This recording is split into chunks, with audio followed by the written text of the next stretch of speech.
교재 9582페이지에 보시면 일곱 교회에 대한 계시가 나타납니다. 성령께서 부활 승천하신 이가 예수 그리스도이심을 증거하는 증거 내용이 일곱 교회에 맞춰져 있습니다. 그 신약 근거가 보면 9582페이지에 요한복음의 16장 13절로 근거를 들고 있습니다.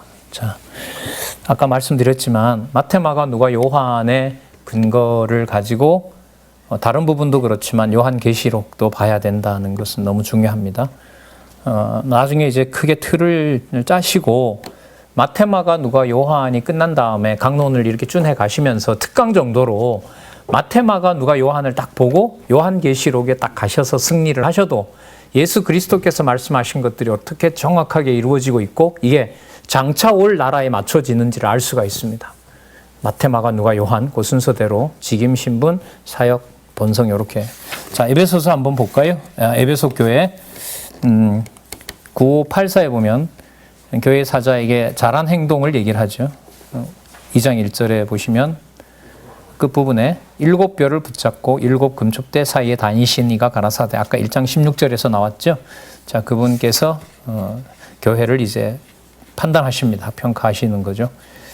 2절에 내가 내 행위와 수고와 내 인내를 알고 또 악한 자들을 용납하지 아니한 것과 자칭 사도를 하되 아닌 자들을 시험하여 그 거짓된 것을 내가 드러냈다. 그러니까 자칭 사도라 했는데 그렇지 않는 자들을 교회가 드러냈다는 거죠.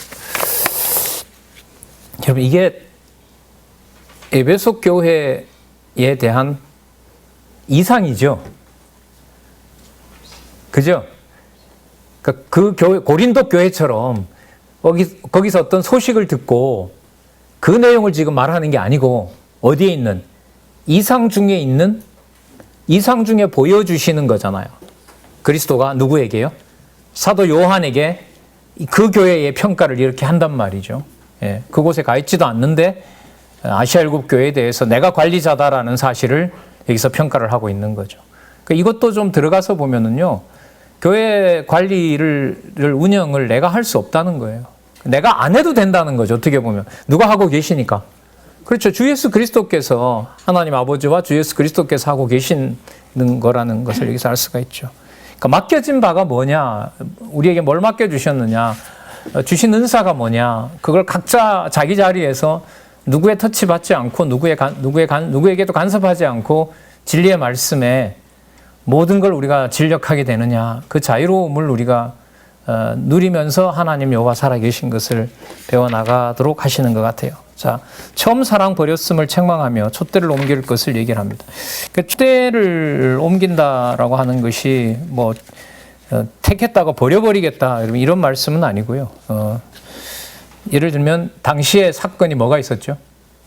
예루살렘 성에 멸망이 있었잖아요. 그러니까 그런 것처럼 하나님의 교회가 온전하지 않을 때는 내가 반드시 뭐 한다? 심판한다. 이걸 알려주려는 거예요.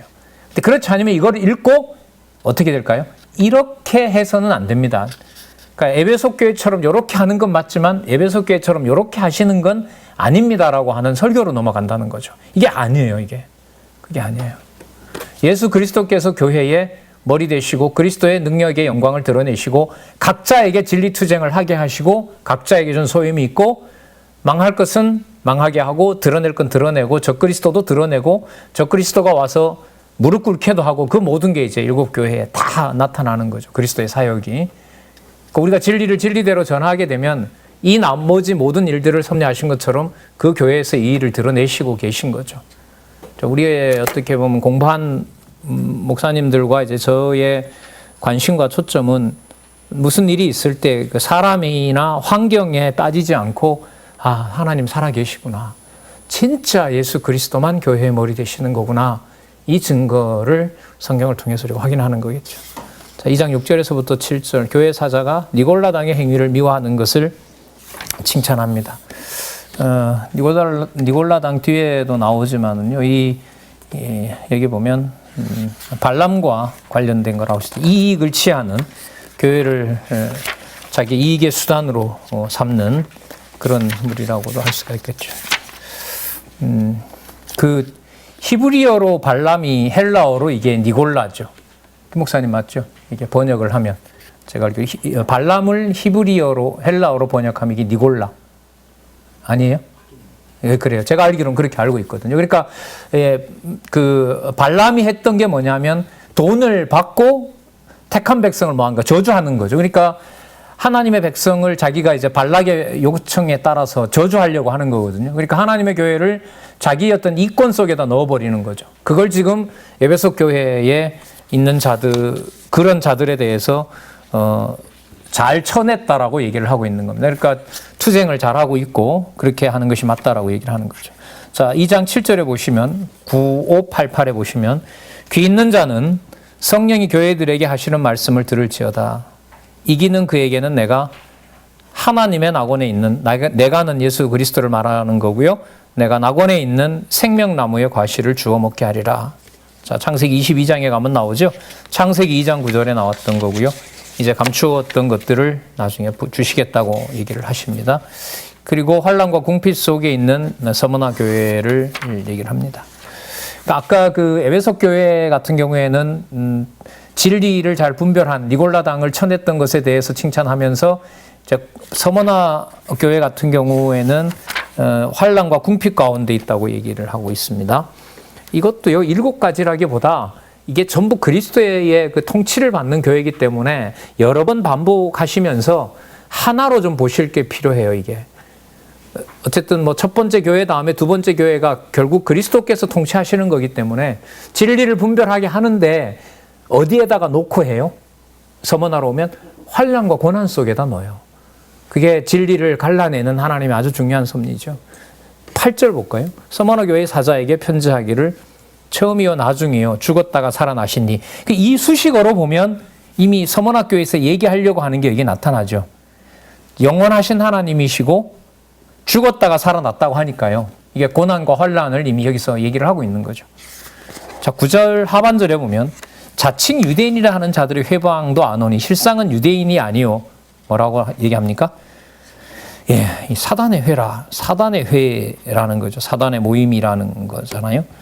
주 예수 그리스도를 부정하고 하나님의 교회를 박멸하려고 하는 자들이 바로 그러니까 아마 이 경우로 보면 유대인으로 이제 예루살렘 성전이 망하고 와서 바울 사도가 복음 전할 때 얼마나 많은 유대인들이 와서 이제 그 시비를 겁니까? 그러니까 이유는 이거거든요. 복음을 받아들였는데 이방인들 너희들 봐라. 개판이지 않느냐. 그러니까 적어도 뭐는 지켜라. 안식일이라든지 몇 가지를 지켜야 교회에 규모가 생긴다. 그 흔들린 대상이 그 갈라디아 교회잖아요. 갈라디아 교회 보면 눈이라도 너희들이 빼주려고 했는데 그렇게 교회 규모가 없다고 몇 번 이렇게 비난을 하니까 그 사이 유대인들이 뭐라고 얘기를 하는 거예요? 봐라, 좀 지켜라. 그래, 지켜야 교회 규모가 있는 거 아니냐. 근데 이 자들이 바로 요한계시록에 오면 뭐라고 규정을 해버리냐면 사단의 회 이렇게 됩니다. 그러니까 사단의 회가 내가 빠져나가는 게 아니죠. 이런 경우도 보면. 그러니까 내가 이제 교회를 판단하고 내가 이제 내 기준에 맞지 않는 걸 가지고 정죄하고 이렇게 되면 이거는 뭐 멀리 갈 것이 없습니다. 이걸 목사님 제가 적용하는 게 아닙니다. 그리스도께서 하나님의 교회, 그 바요나 시모나 복이 있도다라고 했는데 하나님의 뜻과 반대된 말을 거역하자 바로 뭐라 그럽니까? 사단이라고 규정을 해버리거든요. 그러니까 이게 남 얘기하듯이 사단을 얘기할 수가 없어요, 이게. 아까 우리 유다서 잘 봤었잖아요. 누구도 못 이겨요, 놔두면. 천사장 미가엘도 못 이깁니다. 믿을 수가 없어요. 분명한 사실은 그리스도께서 교회의 통치자가 되시고 만왕의 왕 되신다는 사실, 이것만 분명한 거죠. 자, 그 다음 또 볼게요. 이 사단의 회가 뭘 주냐 하면 환난을 준다고 얘기해요. 2장 10절 보겠습니다. 2장 10절 상반절에 내가 장차 받을 환난을 두려워 말라 볼지어다. 마귀가 장차 너희 가운데 몇 사람을 옥에 던져 시험을 받게 하리니 결국 신앙을 흔들겠죠. 내가 10일 동안 환난을 받으리라. 그 다음에 이제 내가 죽도록 충성하라. 그러나 충성하라. 뭐 그리하면 이게 인간적인 조건이라기보다가요.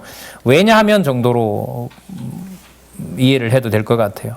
자, 그 다음에 죽음이라고 하는 것이 뭐가 아니기 때문에 우리가 끝장나는 것이 아니기 때문에 생명의 면류관이 우리에게 반드시 주어지기 때문에 그렇다. 이런 경우에 이제 이 명령들은 그 성경 강론집에는 이렇게 풀어놨죠. 너는 죽음에 이를 정도로 충성스럽게 될 것이라. 이게 이제 디포넌트 동사인데요. 하나님께서 그렇게 하실 것이다. 이렇게 번역하면 될 것 같습니다. 그 다음에 2장 11절에 이기는 자는 둘째 사망의 해를 받지 아니한다고 약속합니다.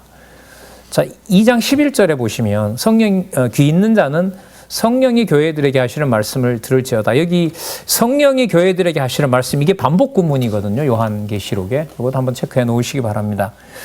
분명하게 권위가 있는 말씀이라는 사실을 거듭거듭 사도 요한에게 알려주고 있습니다. 그러니까 성령이 교회들에게 말씀하신다. 그러면 이때 성령은 자기 마음대로 얘기하는 분이 아니죠.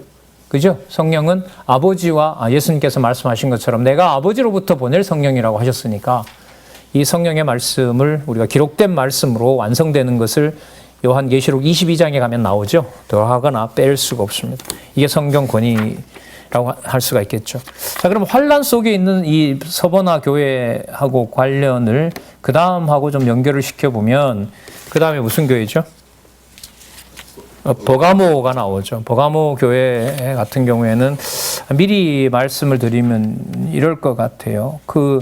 궁핍과 환란이나 이런 회방이나 사단의 회가 모여왔는데 누가 어떻게 견디도록 하느냐. 그게 바로 버가모에 보면 예수님을 어떻게 소개하냐면 날성검으로 소개를 해요.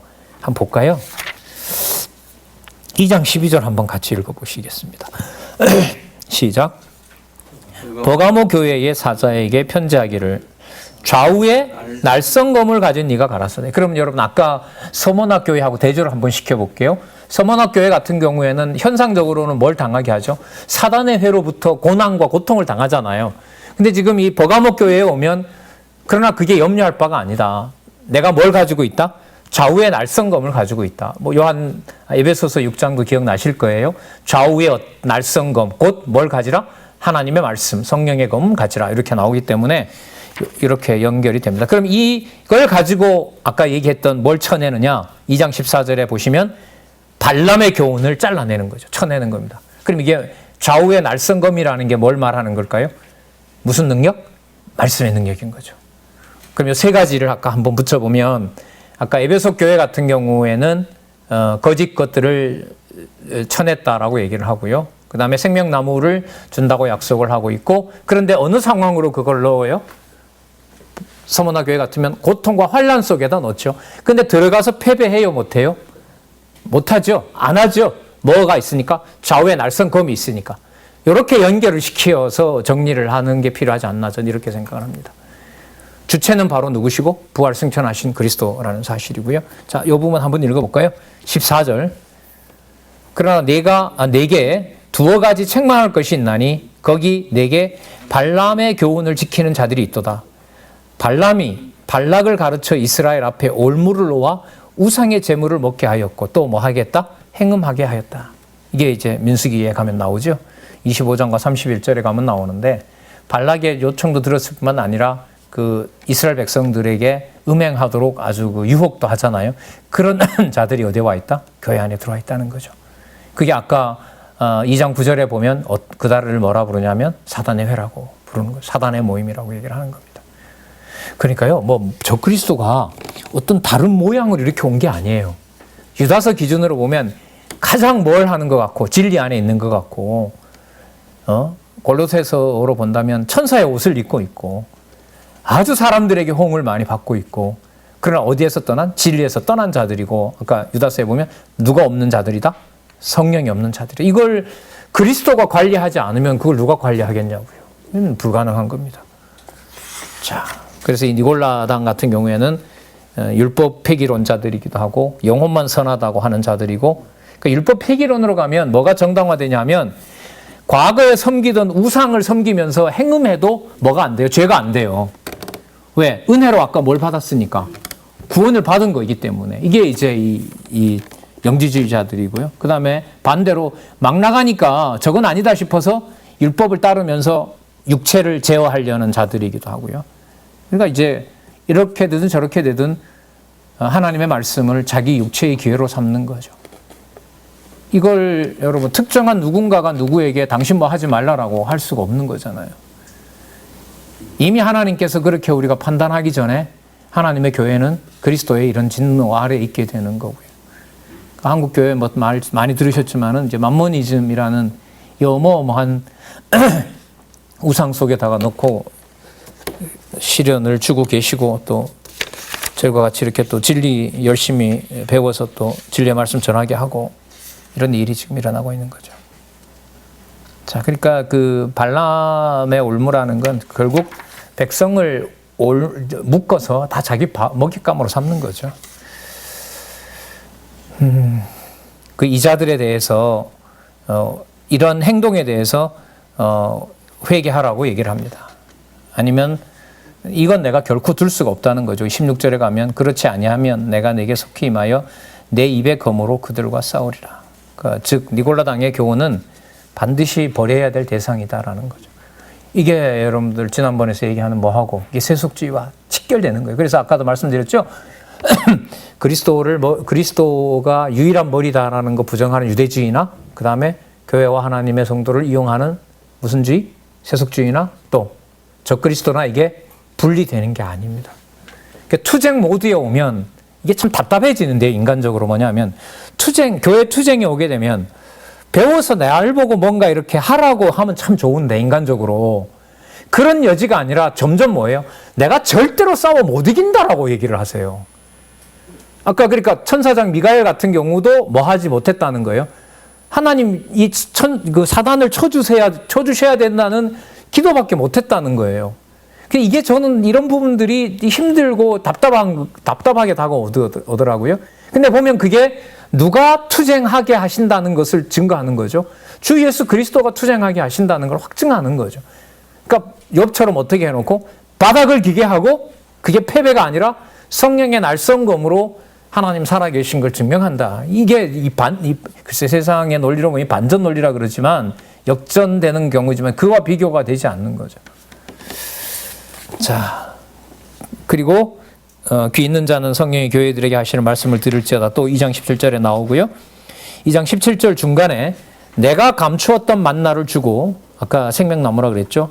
흰돌을 줄 터인데 그 돌 위에 새 이름을 기록한 것이 있나니 받는 자밖에는 그 이름을 알 사람이 없느니라. 이게 뭔 말입니까, 목사님들? 받는 자밖에는 그 이름을 알 사람이 없다라는 말이 무슨 말이죠? 누구는 모른다는 거예요?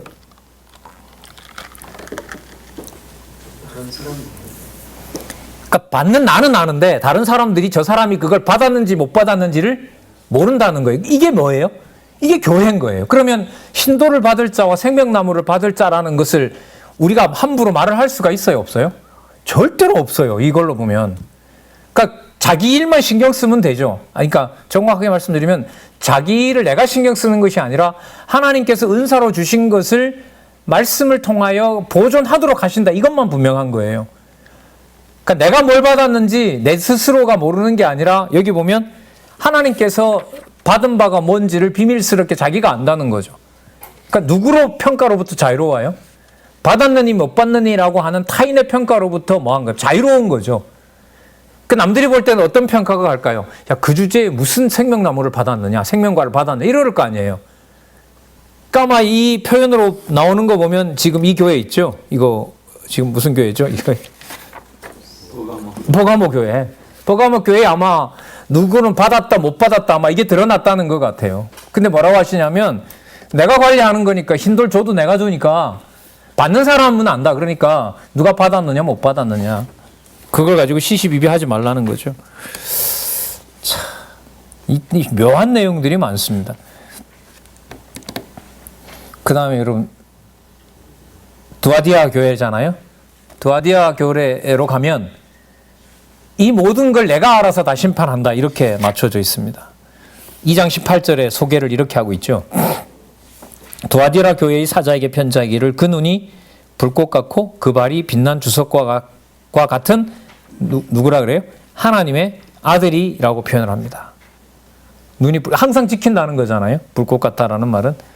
자, 그래서 20절로 가면 내게 책망할 것이 있노라. 자칭 선지자라 하는 여자 이세벨을 내가 용납함이니. 이세벨이 누구죠? 그렇죠. 그 사악한 아합의 아버지는 이방 제사장입니다. 아주 그 제사장의 딸하고 이제 아합하고 결혼을 시켜버리는데 나중에 남쪽 유다에도 결국은 아합이 가문을 연결시켜버리고 자, 그러니까 이런 일이 벌어진 거죠. 그러면 이게 뭐하고 계속 연관이 되냐면 사단의 회가 어디에 들어와 있는 거예요? 교회 중앙에 와 있는 거예요. 교회 중앙에. 보통 단순한 사건이 아니라 자, 그러면서 그가 그 종들을 가르쳐 깨어 행음하게 하고 우상의 제물을 먹게 하는도다. 또 내가 그에게 회개할 기회를 주었으되 그 음행을 회개하지 아니하는도다. 자, 이세벨과 간음한 자는 환란에 던져진다라고 경고하고 계시죠. 23절 볼게요. 22절. 볼지어다 내가 그를 침상에 던질 터이요 또 그로 더불어 간음하는 자들도 만일 그의 행위를 회개치 아니하면 그 환란 가운데 던지고 또 내가 사망으로 그 자녀를 죽이리니 모든 교회가 나는 사람의 뜻과 마음을 살피는 자인 줄 알리라. 예레미야 약속 중에 이 내용이 나오더라고요. 예레미야 17장 20장에 가면 이런 부분들이 나옵니다. 그러면 여기 지금 두아디아 교회잖아요. 결국 불꽃 같은 눈으로 지키시면서 만국의 열방으로. 앞부분에 버가모 교회는 뭐였습니까? 칼로 심판하신다 그랬고 여기는 불꽃 같은 눈으로 지키신다고 얘기를 했고 사대교회는 맨날 내가 말로만 그러는 게 아니라 내가 반드시 뭐 하냐? 내가 반드시 이 세상에 임하게 된다. 자, 사대교회의 내용 두아디아라 교회 좀 더 볼까요? 좀 지나갔죠? 25절 같이 한번 읽어보실래요? 2장 25절 시작. 다만 2장 25절 다만 너희에게 있는 것을 내가 올 때까지 굳게 잡으라. 이기는 자와 끝까지 내 일을 지키는 그에게 만국을 다스리는 권세를 주리니 나오죠. 27장 14절 우리 아까 읽었던 부분이죠. 그리고 2장 27절부터 28절까지 쭉 읽어보겠습니다. 시작. 그가 철장을 가지고 저희를 다스려 질그릇 깨뜨리는 것 같이 하리라. 나도 내 아버지께 받은 것이 그러하니라. 내가 또 그에게 새벽벌을 주리라. 귀 있는 자는 성령이 교회들에게 하시는 말씀을 주리라. 그러니까 철장을 가지고 만국을 멸한다라고 얘기를 하죠. 자, 그 다음에 사대교회로 한번 가보도록 할까요? 그래서 이렇게 돼야 되면 반드시 뭐 하셔야 돼요? 오셔야 되는 거죠. 그래서 아까 처음 시작할 때 내가 속히 오리라 이런 말씀을 하셨잖아요. 하나님께서 정한 시기대로 내가 반드시 올 것이다라는 것을 속히 오리라는 표현으로 시간을 뛰어넘은 의미에서 그렇게 말씀을 하고 계신 거죠. 3장 1절에 보시면 사대교회 사자에게 편지하기를 여기 또 반복하네요. 하나님의 7영과 7별, 7별은 지도자를 말하죠. 지도자들을 가지시니가 가라사대 내가 내 행위를 아노니 내가 살았다는 이름을 가졌으나 내가 뭐한 자다? 죽은 자다. 자, 적그리스도는 아니더라도 살아있는 행세를 하고 예를 들면 교회처럼 보이고 진리가 살아있는 것처럼 보이지만 지금 깊숙이 평가해버리죠. 실상은 뭐했다? 예, 살았다는 이름은 가졌지만 죽었다. 그러니까 이런 평가를 누가 하고 계신 거죠? 주 예수 그리스도께서 교회를 다 평가하고 계신 거죠. 그럼 각자에게 맡겨준 바가 뭔가? 그걸 성령께서 진리의 말씀으로만 가능하도록 요한계시록이 끝나는 거예요. 그게 22장에 가면 더하거나 덜하지 말고 원하는 자에게는 뭐 어떻게 해요? 값없이 주고 이게 마지막 약속이죠. 그리고 지난 시간에 걸 좀 사용하면 요한 2서에 가면 사설을 푸는 그날이 아니라 성경 이해에도 반드시 뭐 한다? 성령께서 보내셔서 똑바로 해석할 날이 온다. 성경 계시 완성도 될 것이고 그 날이 이제 완성이 됐는데 저는 이제 좀 아찔하죠. 아찔하다기보다가 참 묘한 역사가 그렇게 성경 확증을 유럽 교회에 4세기 초에다가 해놓고 그러니까 아까 유대인들이 왜 300몇 년이에요? 15년에 다 내어 쫓긴다 했잖아요. 315년에 내어 쫓기는 게 이게 4세기 초거든요. 근데 정경 확정을 서양에서는 동방교회도 하고 서방교회도 해요. 서방교회는 카르타고에서 어거스틴이 합니다. 동방교회는 누가 하냐면 아타나시우스가 해요. 근데 그게 그때 27권을 정한 게 아니라 27권에 대한 정경을 그때 인정을 한 거죠. 그러니까 그 말씀 권위는 지켜지는데 그 회의를 통해서 그게 드러나게 된 거죠. 그럼 이게 369년이고요. 그 다음에 367년인가 그렇고요. 서방교회는 397년인가 그렇거든요. 그러면 4세기 초에 이스라엘 사람들을 다 유대인을 내보내고 4세기 말에 66권 성경을 뭐하고 확정을 했는데 4세기 말 지나면 5세기 초잖아요. 5세기 초부터 16세기 초까지 하나님께서 무슨 권위를 잠궈버렸어요? 성경 권위, 성경을 이해하는 권위를 잠궈버렸어요. 그래서 교황권이 이방 교회를 그야말로 진짜 적그리스도 세력으로 완전히 그냥 다크에이지, 검은 깜깜한 암흑기로 만들어 놔버렸거든요. 그러니까 참 이 역사를요, 이게 중세라는 이 역사를 독일에 있으면서 뭐 곳곳에 가보니까 아직도 뭐 돌로 지어 놓다 보니까 이런저런 흔적들이 꽤 많아요. 그 유럽 역사를 뭐 철학자들도 평가하고 신학자들도 평가하고 하는데 성경을 통해서 하지 않으면 이 근대 역사다, 중세 역사다 이런 것들은 큰 그림을 그리기가 힘들다. 이제 그런 생각을 하게 됐습니다. 자, 일단 여기 계속해서 보도록 할까요? 3장 2절에서부터 3절에 보면 회개를 촉구하며 일깨라면서 도적같이 임한다고 경고를 합니다. 그러니까 반드시 오신다는 거죠. 2절 볼까요? 3장 2절. 너는 일깨워 그 남은 바 죽게 된 것을 굳게 하라. 아유, 경각에 달리 상황에다가 놓고 그 꺼져가는 등불과 같은 그것을 꼭 잡기를 바란다라고 알려주고 있습니다. 그리고 편지들이 이제 요한에 의해서 이제 곳곳으로 보내졌겠죠. 자, 그리고 당신이 심판하신다. 교회에 또 칭찬하고 있는 내용도 나오는데요. 6920페이지에 첫 번째 줄 보겠습니다. 6920페이지에 사대교회에 대한 말씀이죠. 더 볼게요. 곧 주께서 사대교회를 보살피는 자의 행위가 실상 외식적인 것이 많으나 조금은 올바른 행위가 남아있는 부분이 더욱 확고하게 강화되어야 마땅함을 선언한 것이다. 그러니까 상황으로 보면 뭐 하냐면 에베소 교회로 가고 있는 거죠. 첫사랑이 식어서 결국 뭐가 없는, 진리가 없어지는 경우로. 근데 저는요, 이 아시아 일곱교회를 보면서 이게 칭찬도 칭찬이지만 책망이 꽤 많거든요. 이게 이런 생각이 드는 거예요. 보세요. 예루살렘이 망했잖아요. 그럼 95년에 이 편지 수신자로 본다면, 수신자들도 보면 어쨌든 아시아 교회를 비롯해서 이제 열방에 있는 교회들이란 말이에요. 그러면 이스라엘이 잠들었어. 그 남쪽 유다가 망하고 예루살렘이 망했으면 누구의 교회가 흥해야 돼요? 이방 교회가 흥해야 되잖아요. 근데 표면적으로 보면 이 아시아 일곱 교회에 대한 내용이 교회가 흥하는 거예요? 아니면 번성하는 거예요? 아니면 위태위태해요? 위태위태한 거예요. 그런데 이게 우리 기준인 거죠. 이렇게 된다 하더라도 누가 교회의 머리 되시는 것은 분명해요. 주 예수 그리스도가 머리 되셔서 승리가 보장되어 있는 것은 아무런 문제가 없는 거예요. 그러면 이게 무슨 뜻이냐면 이방 교회가 외적으로 옛날 솔로몬이나 다윗이나 솔로몬 때처럼 번성한다는 의미가 아니라 누구의 통치가 확실해지면 그게 교회의 투쟁이고 번영이라는 거죠. 주 예수 그리스도의 진리가 명확하면 그 상황이 아무리 험악하다 하더라도 그 상황이 무슨 상황이다? 승리가 보장되어 있는 분명한 증거라는 거죠. 여기에 나의 유불리를 넣어버리면 절대로 해석을 할 수가 없어요.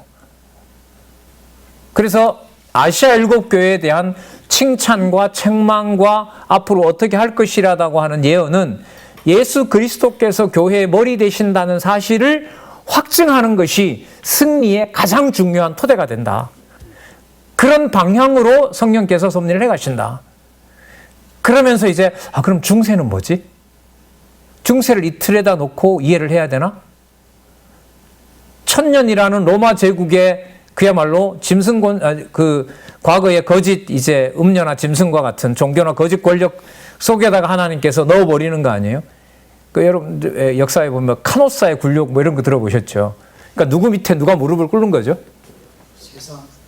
그러니까 처음에는 이제 그 교황이 수치를 당하다가, 그죠? 그 다음에는 교황 앞에 와서 세상의 로마 황제가 무릎을 꿇리면서 음료와 짐승 권세 속에 유럽에 있는 백성들은 그야말로 억압을 당하는 역사가 천년 진행이 되거든요.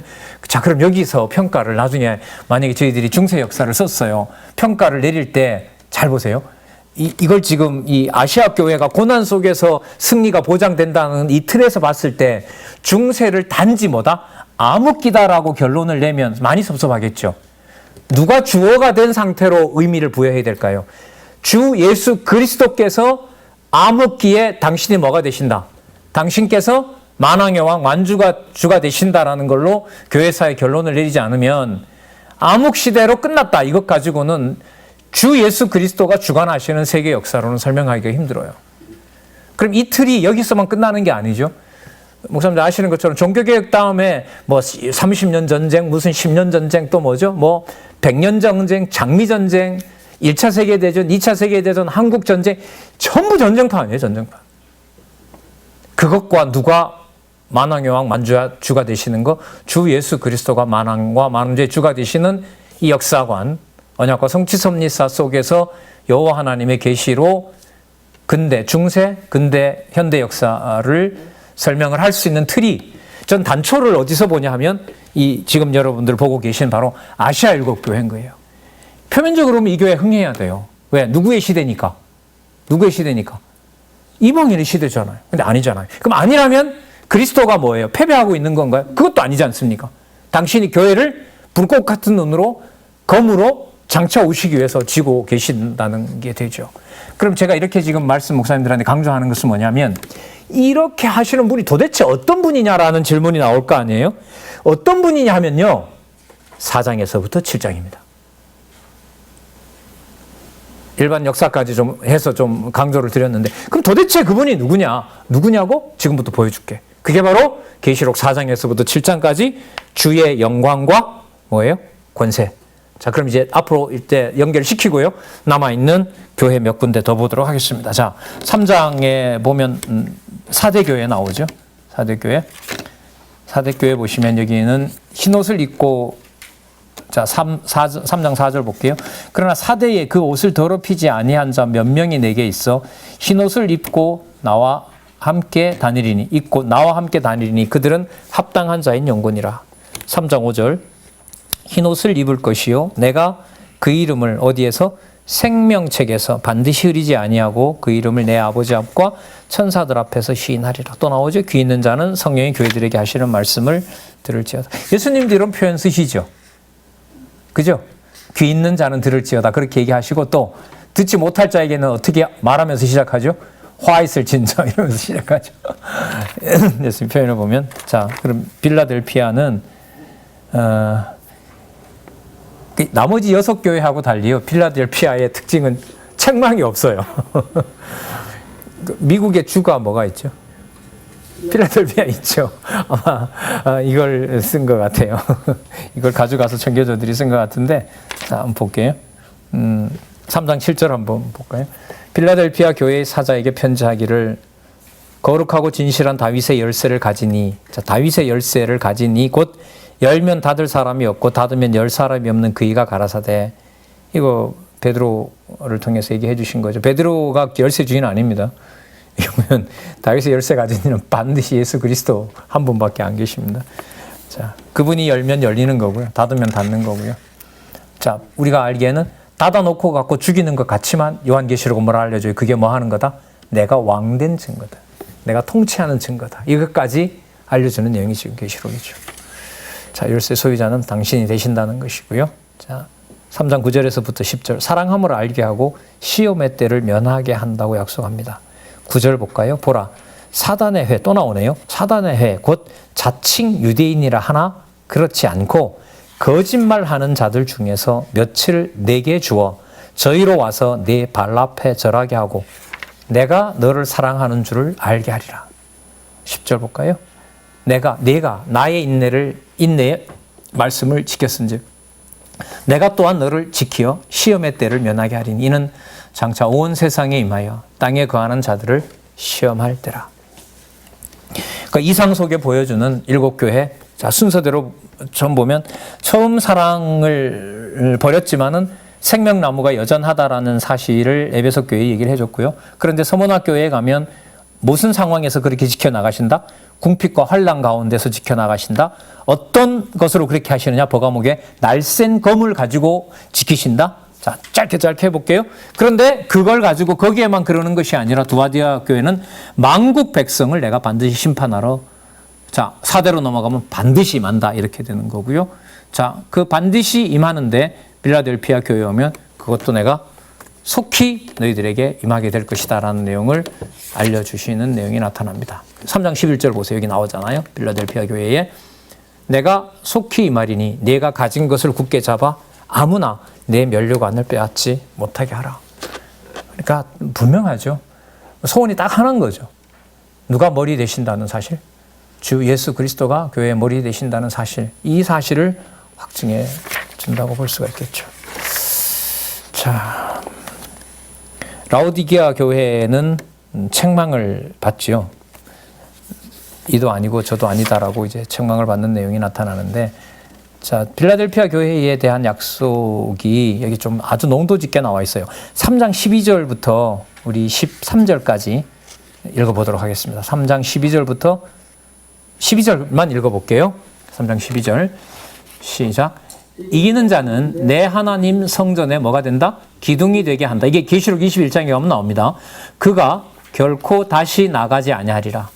내가 하나님의 이름과 하나님의 성 곧 하늘에서 내 하나님께로부터 내려오는 새 예루살렘 21장에 나옵니다. 나의 새 이름을 그의 위에 기록하리라. 그이는 이기는 자고요. 이기는 자는 성령이 교회들에게 하시는 말씀을 들을지어다. 자, 그렇기 때문에 이렇게 분명하기 때문에, 자, 제가 이렇게 연결을 좀 시켰어요. 분명하기 때문에 뜨뜻미지근한 것일 수가 없다. 그 말은 뭐예요? 명확하다 이거죠. 빌라델피아 교회처럼. 그러니까 교회는요, 진리가 선포되는 것만큼 명확한 게 없어요. 다른 진리가 선포되면 참을 자는 참게 되고요. 도저히 못 견딜 자는 반드시 드러내게 되어 있어요. 저희들 우리 과정을 지금 저희들이 분리해서 좀 어려운 상황이잖아. 이거 지금 지켜보고 있는데 몇 번이나 인간적인 어떤 방식을 쓰고 싶은데 하나님이 그때마다 해나가는 일들을 보여주는 부분들이 너무나 많아요. 그 부분만 그러겠습니까? 가정교회도 그렇고요. 예. 우리 양육교회나 여러 또 봉사하고 함께 이제 사역하고 계신 또 여러 은사교회 여러 지체들 봐도 그렇고요. 자, 라오디게아 교회 한번 볼까요? 라오디게아 교회. 창조의 근본인 네가 차지도 접지도 아님을 지적합니다. 자, 9, 6, 3, 4에 보시면요. 여기는 어떤 하나님 소개하냐면 라오디게아 교회의 사자에게 편지하기를 아멘이시요 충성되고 참된 증인이요 하나님의 창조의 근본이신 이가 가라사대. 자, 수식어가 길죠. 그 아멘이시오라는 말은 뭐냐면 앞사실을 전제합니다. 당연하다. 앞부분에 6개 교회의 주관자가 되신다 했잖아요. 아, 맞다. 그리고 이 사실을 충성되고 참된 증인이고 하나님의 창조의 근본 되신 주, 창조주가 되시는 거죠. 그분이 라오디게아 교회에 얘기를 합니다. 17절에 볼까요? 16절부터 볼까요? 내가 이같이 미지근하여 더럽지도 아니하고 차지도 아니하나니 내 입에서 너를 토하여 내치리라.